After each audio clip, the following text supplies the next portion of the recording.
kabar? Kembali Anda menyaksikan acara Mingguan Dunia kita produksi VOA. Saya Aryatno Budianto. Dan saya Virginia Gunawan. Kali ini kita langsung berada dari Alexandria Old Town di Virginia. Betul. Nah, ini sebuah area kota tua ya, tapi kita ajak Anda untuk main agak ke tepi sungai nih, Agak ke tepi sungai. Nah, karena akhir-akhir ini banyak sekali orang di Amerika yang beralih dari urban atau dari daerah perkotaan, tengah kota, menuju ke pinggiran, pemirsa. Terutama daerah-daerah yang bisa berkegiatan luar ruangannya tuh banyak sekali. Jadi pandemi ini sebetulnya menarik, pemirsa. Di satu sisi banyak orang yang kehilangan penghasilan, kehilangan pekerjaan. Tapi di sisi lain ini justru malah membuka peluang dan banyak sekali orang yang justru malah memilih untuk quit. Keluar dari pekerjaannya. Ya, bahkan bulan April lalu ini tercatat rekor ya, pertama kalinya dalam 20 tahun terakhir terjadi mass quitting atau resignation. Besar-besaran ya mereka keluar dari kantor mereka. Iya. Nah, kira-kira apa saja sih yang dikerjakan mereka setelah keluar dari kantor? Kan tentunya mereka tetap harus bekerja. Betul, ya, Dayana. iya. Selain itu kita juga akan melihat sebuah liputan soal profesi sebagai kontraktor di Amerika Serikat yang dilakukan oleh diaspora Indonesia. Saat pandemi, Lipika Ramaswamy bekerja dari rumah di Austin, negara bagian Texas, sebagai analis data untuk perusahaan di San Francisco, negara bagian California. Ia menumpang di rumah kakak sambil menunggu pandemi berakhir. Pandemi belum kunjung berakhir, dan akhirnya ia mundur dari perusahaannya setelah diminta kembali berkantor di San Francisco. It's not like the pandemic is actually over. No one's declared it over. I don't know when the next wave is coming, or if it is, or if it's going to be bad, but like, I'd rather just wait it out here with more space and around my family. Kisah Lipika, pekerja sektor teknologi, mencerminkan pengalaman banyak pekerja di Amerika Serikat selama pembukaan kembali perekonomian dengan meluasnya vaksinasi. Selama April, hampir 4 juta pekerja, sekitar 2,7% angkatan kerja, berhenti dari pekerjaan mereka, menurut catatan Departemen Tenaga Kerja AS. Ini adalah angka tertinggi dalam 20 tahun. Over the last decade, the number of resignations in the US and the rate of resignations has slowly been climbing. And then in 2020, due to the pandemic, that completely leveled out. And so I thought there's probably a backlog of individuals who would have otherwise resigned from their jobs had it been a normal year, who were staying in place during the pandemic. Kejenuhan dan keletihan meningkatkan angka ini, terutama di antara pekerja di garis depan dan pekerja sektor lain yang tak bisa dilakukan dari rumah. Kim Frankel misalnya akhirnya meninggalkan pekerjaan sebagai kepala sekolah di California untuk pindah lebih dekat keluarga di Tennessee. The role of being an educator over the last 15 months has been so insane, and responding to how to support kids and families, and then also supporting my staff, like while they are trying to learn and figure out something totally new. It was all consuming. Pandemi membuat pekerja teringat kembali mengenai apa yang patut menjadi prioritas hidup. Menurut pimpinan sebuah perusahaan konsultasi kepuasan kerja. It's almost like, well, if we only have X amount of time left to live, how can I actually make sure that I'm on the right path doing what I truly love? Merespons perkembangan ini, perusahaan pun harus menyesuaikan dan lebih fleksibel membolehkan kerja dari rumah. Mulai Oktober, raksasa elektronik Apple misalnya membolehkan telework atau kerja dari rumah 2 hari sepekan. We're entering into an age of experimentation when it comes to work arrangements and adjustments by organizations. So organizational leaders are not just standing by saying, well, employees are going to resign, what can we do about it? They're talking to their employees, listening to their employees, and reacting. Pandemi terus mengubah kultur perkantoran dan sedikit mengalihkan perimbangan kekuatan ke pekerja dibandingkan ke pemilik usaha. Demikian laporan tim VOA. Seto Cahyono dan Rose adalah sepasang suami istri yang memiliki perusahaan konstruksi bernama M&M Building Solutions. Sebagai general contractor punya kru. So krunya itu beda-beda. Ada kru yang flooring, ada kru yang plumbing, ada kru electrical. Di sini itu 3 yang paling penting itu electrical, plumbing, sama AC, HVAC. Itu mereka yang kru yang kerja, they have to have licenses to do those job. So I cannot just send anybody untuk benerin plumbing if they don't have a plumber license. Jadi tidak sembarangan juga mempekerjakan orang ya, harus ada izin khusus. Untuk melakukan renovasi pun ada beberapa hal yang sebelum dilakukan harus mendapatkan izin dari dinas kota setempat. Ini tadi kan kitchen sink ya, dan kitchen sink ini kalau mau dipindah ke daerah tempat lain karena strukturnya beda, itu plumbing. Jadi dua-duanya ini harus punya license mereka, dan kita juga harus minta izin permit kalau keperluan. Permit ke county atau county. Di tengah proses untuk mewujudkan impian para pemilik rumah, kadangkala muncul hal yang menjadi tantangan tersendiri. So yeah, some of the challenges could be like you have a plan, you agree on a contract, and then once you actually start doing the job, you realize some of the things that you promised the client that you were gonna produce may not be achievable based on like the structure of the house, or could be any type of reasons. Sebagai pemilik rumah yang juga klien dari Seto dan Rose, Elizabeth Valdez mengatakan ada hal penting yang harus dilakukan. The important thing with construction always is communication between the contractor and the person that needs, for example, me. Fun thing about this business is breaking things down. Yeah. Nah, lumayan juga. Oke, sampai di sini dulu edisi kali ini. Saya Irfan Ihsan dan juga Dania Iman. Sampai ketemu lagi. Bye-bye. Thank you. Nah ini kita duduk di atas batu, ceritanya kita mau jadi mason gitu. Oh, kamu mau beralih karir ya, kayak banyak orang di Amerika Serikat ya kali jadi ini. pemahat batu. Nah iya, jadi ada hal yang menarik pemirsa menurut sebuah survei untuk orang-orang warga di Amerika di usia 40 tahun ke bawah, itu 1 dari 3 orang kepengen berganti karir selama pandemi ini. Nah menarik sekali, kita akan bahas dalam segmen selanjutnya, tapi sekarang istirahat dulu. Tetap di dunia kita.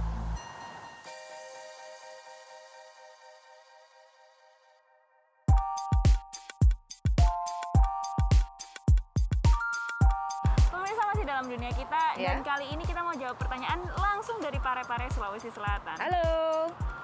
Halo dunia kita, Aga Kareba. Nama saya Anisti Riris dari kota Parepare. Saya mau tanya nih, apa di Amerika banyak orang yang ganti profesi atau banting setir karir sejak pandemi? Terima kasih. Terima kasih Anis di Parepare. Nah ini menarik sekali karena beberapa waktu lalu ada sebuah jajak pendapat dari Washington Post dan Share School, ini George Mason University ya di Virginia, yang menyebutkan bahwa sekitar 1 dari 3 orang atau pekerja di bawah usia 40 tahun di Amerika Serikat ingin berganti karir selama pandemi. Alasannya macam-macam ya? Alasannya macam-macam. Mulai dari ketidakpuasan dengan karir mereka selama ini, karena setelah pandemi baru sadar kalau misalnya, wah selama ini salah pekerjaan, karir. Pekerjaan saya tidak ini, mencintai pekerjaannya. Iya, dan karena punya waktu yang lebih banyak untuk merefleksikan pekerjaannya. Betul. Itu satu. Terus mereka pengen quality time bersama keluarga, karena selama ini sudah sempat bekerja di rumah, sudah sempat menghabiskan sekian lama bersama keluarganya, kok ternyata lebih enak ya. Itu yang aku butuhkan dalam hidup. Iya, dan perubahan karir ini juga bergantung dengan lifestyle itu tadi ya, Nak. Betul. Ya, mereka ada beberapa yang memutuskan untuk nggak mau lagi deh tinggal di kota, karena biasanya kota itu lebih sumpah, lebih mahal pastinya. Lebih mahal tentunya. Dan ketika mereka merasakan bisa pindah ke daerah yang lebih tenang dengan penghasilan yang lebih kecil, namun tetap bisa memenuhi kehidupan mereka sehari-hari, tentunya mereka merasa itu lebih lukratif daripada misalnya harus bertahan di lini pekerjaan yang sama. Iya, dan juga ada juga orang-orang yang lebih tertarik untuk daripada bekerja kantoran, mendingan mereka wirausaha. Ini juga jumlah bisnis di Amerika Serikat ini meningkat juga selama pandemi. Padahal kan kita pikir, wah kan susah ya, lagi pandemi modalnya gimana gitu. Ternyata mereka justru malah menganggap pandemi ini sebagai sebuah kesempatan ya, batu loncatan untuk mereka memulai sesuatu yang baru sama sekali. Luar biasa semangatnya ya. Nah mungkin kalau misalnya Anda berpikiran untuk change of career, banting setir, bisa nih kira-kira sekarang waktunya ya. Semoga menjawab Anis, dan kita juga akan melihat salah satu contohnya nih Jin, bagaimana seorang petani di negara bagian New York itu mengalihkan fungsi lahannya menjadi agrowisata, dan ternyata sangat menguntungkan selama pandemi ini. Mark Weiss adalah petani generasi ke-6 di Long Island, New York, yang pertaniannya terhantam dampak pandemi COVID. Menghadapi risiko bangkrut, Mark mengambil risiko lain, yakni mengubah lahan pertaniannya menjadi taman hiburan kecil. Pengunjung bisa berjalan melalui labirin jagung, bertemu alien, memberi makan hewan, atau bermain di trampolin. Water Drinker Farm milik Mark ini menghibur pengunjung segala usia. We have over 70 acres of outside space, so it was really easy to spread out during COVID and get some fresh air with families. We have our Tulip Festival in the spring, we have our Sunflower Festival in the summer and into fall. Then we go into our fall festival with our pumpkin picking, hay rides, the corn maze. Water Drinker Farm juga mengadakan acara yang sudah direncanakan sepanjang tahun, termasuk festival lampu Natal dan Santa Claus di musim dingin. Pertanian yang diambang kebangkrutan itu kini membawa kegembiraan sekaligus penghasilan bagi Mark. Para pengunjung pun senang. We came here the first time for the Tulip Festival, and it was wonderful. And I was very happy to see that they did so much for the families, especially after the virus, especially for me. And then we heard about the Sunflower Festival, so we came again. I thought it was good. It's my first time here, and I enjoyed it. It was fun. Just seeing her happy, her having Watching fun. her The smile and have a sunflower. good time is the best thing. Yeah. As long as she's enjoying it, then we all enjoy it. Sebagai kenangan di Water Drinker Farm, pengunjung bisa membeli bunga atau sayuran segar. Dan untuk saat ini mereka bisa menikmati keindahan bunga matahari yang cerah dan ceria, sembari bersiap untuk datang lagi dan menyambut kegembiraan yang ditawarkan oleh Taman Hiburan Pertanian ini. Dari Long Island, New York, VOA. Kita istirahat lagi pemirsa, tapi jangan kemana-mana. Setelah yang satu ini, kita akan ngobrol-ngobrol sedikit tentang para migran atau para pengungsi di Amerika Serikat. Tapi setelah yang satu ini.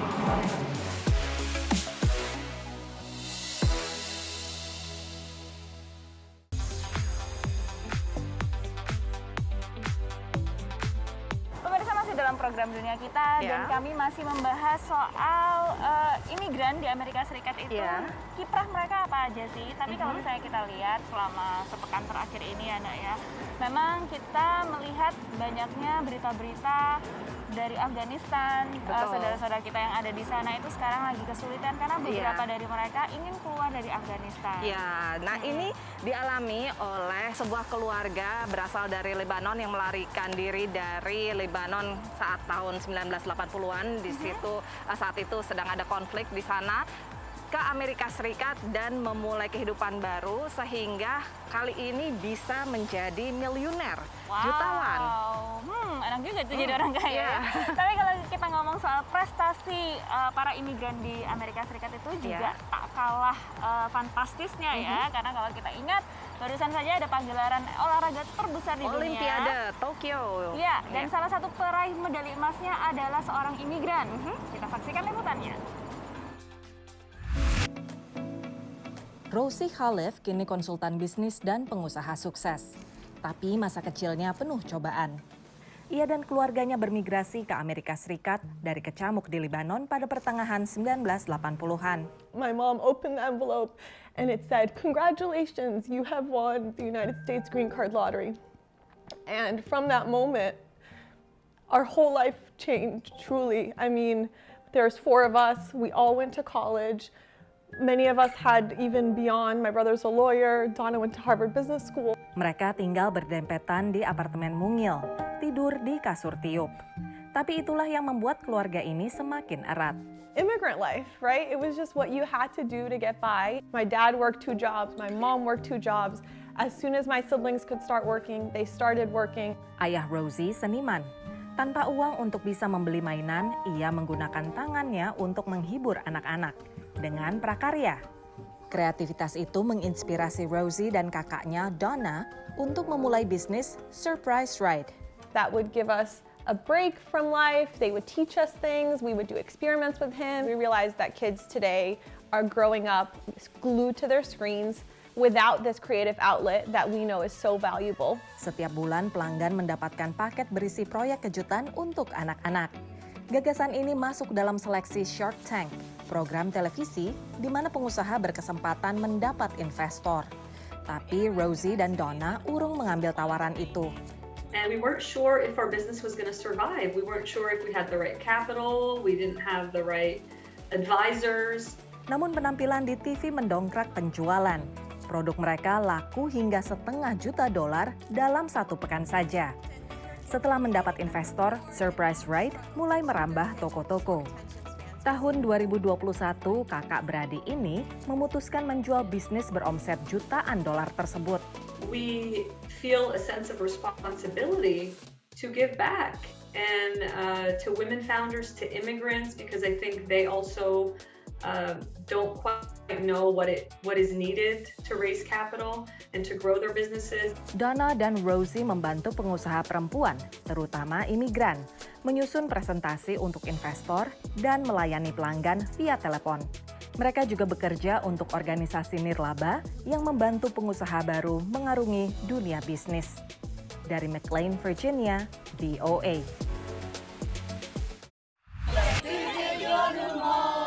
Rasa bangga warga terlihat saat menyambut pulangnya pahlawan mereka, atlet 18 tahun Sunisa Lee, peraih emas cabang senam kategori semua alat pada Olimpiade Tokyo.